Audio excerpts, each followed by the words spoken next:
कुटुरुखमार विवेकानंद उच्च विद्यापीठ उत्कल दिवस अवसर में मुख्यमंत्री पोषण योजनार शुभारंभ। कलाहांडी जिला भवानीपाटना ब्लॉक सदर महकुमा कुटुरुखमार ग्राम पंचायत थिबा विवेकानंद उच्च विद्यापीठ रे उत्कल दिवस पालन करिबा तत्सांगे सरकारक मुख्यमंत्री पोषण योजना रे नवम और दशम श्रेणीर छात्र छात्री मध्याह्न भोजनर शुभारंभ करा जायथिला। एही पोषण कार्यक्रम रे विद्यालयर प्रधान शिक्षक पार्थिव खड़ीकर, विद्यालय परिचालना और उन्नयन कमिटीर सदस्य मंजूर अली खा सह शिक्षक बसंत कुमार मिश्र, दिलीप कुमार जेठी, संध्याराणी पंडा, वीरेंद्र कुमार नायक, प्रताप कुमार रथ और पीटी शिक्षक सुभाष नाग सह विद्यालयर समस्त सहकर्मी उपस्थित रही उत्कल दिवस पालन में सहयोग करने सहित मुख्यमंत्री पोषण दिवस योजनार शुभारंभ में सहयोग करी नवम और दशम श्रेणीर छात्र छात्री पोषण युक्त खाद्य बंटन करागला। एही परिप्रेक्षी रे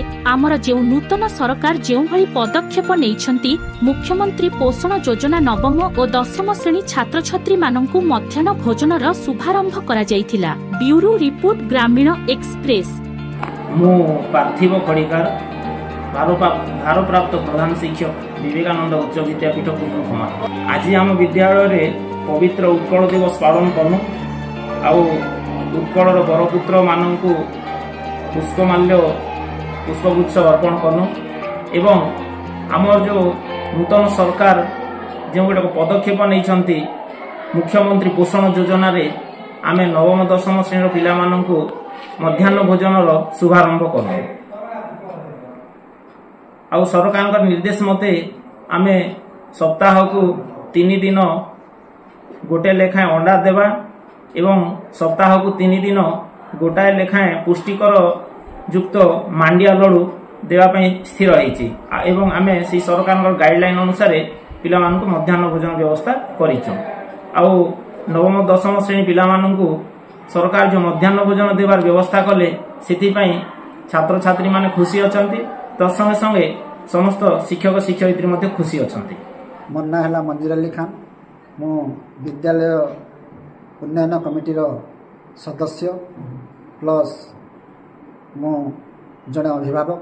मोर छुआ दशम श्रेणी पाठ पढ़ुची। सार मु तो बहुत खुशी कहीं पूर्वर अष्टम पर्यंत मध्याह्न भोजन कार्यक्रम थिला किंतु वर्तमान नवम दशम श्रेणी को आज उत्कल दिवस अवसर रे सेमानकु मध्याह्न भोजन एवं पोषण युक्त खाद्य सरकार द्वारा जो गाइडलाइन माध्यम होची सेतिपाई मु खुशी कहीं नवम दशम छुआ